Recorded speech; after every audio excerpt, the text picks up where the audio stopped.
Tumatok na ang COMELEC sa kaliwat ng reklamo ng premature campaigning sa barangay at SK elections. Pero pinakamarami raw sa mga inirereklamo, yun pang mga tatakbo sa sangguniang kabataan. Magbabalita, Simon Gualvez.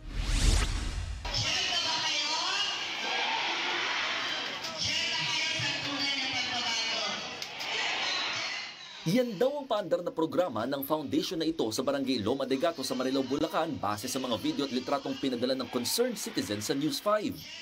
Pero yung mga nasa stage, may mga kandidato raw sa paparating na barangay at sangguniang kabataan elections. Kapansin-pansin ng pink na motif, pati ang mga poster at loot bags. Sa aming pag-iikot doon, napansin nga namin ang mga poster sa mga tricycle at bahay, pati na sa malalaking payong na may mukha ng mga tumatakbo. Nang idulog namin ito sa COMELEC, diretsahan nilang sinabing premature campaigning ito. Ang kauna-unahan po doon sa nakalagay sa exemption, hindi dapat gamitin yung mismong proyekto yan to promote the candidacy of somebody. Ang kasalukuyang barangay officials naman ng Loma de Gato, halos araw-arawin din ang ikot nitong mga nakalipas na araw. Merong pamamahagi ng tulong personal, pinansyal at medikal. May oath-taking at ribbon cutting. Wala naman daw problema sa COMELEC kung talagang proyekto na yan ng barangay.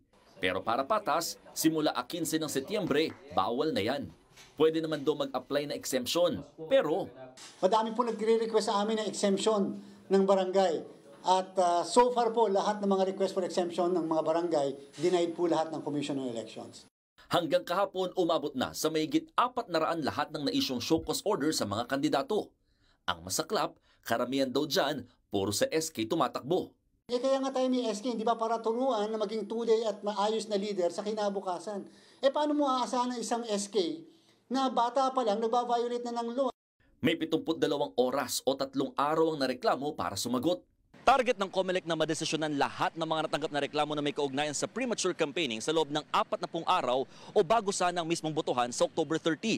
Pero pagilino na ahensya, tuloy pa rin ang pagdinig nila sa anumang election offense kahit matapos ng halalan, manalo man o matalo ang sangkot na kandidato. Aminado ang task force kontra EPAL ng COMELEC, may mga pagkakataong nahihirapan sila sa pagberipika sa mga reklamo. May mga complaints kung hindi namin alam kung saan ang barangay. Pangalan lang ng kandidato. Kami mga stalker na lang doon sa Facebook para makita namin just so we could give due process doon sa complaint na yon. Pero kung naninira lang daw ang nagreklamo, election offense pa rin daw yan. Ang parusa hanggang 6 na taong pagkakakulong at pagbawi sa karapatang bumoto at tumakbo o makuha sa anumang posisyon sa gobyerno.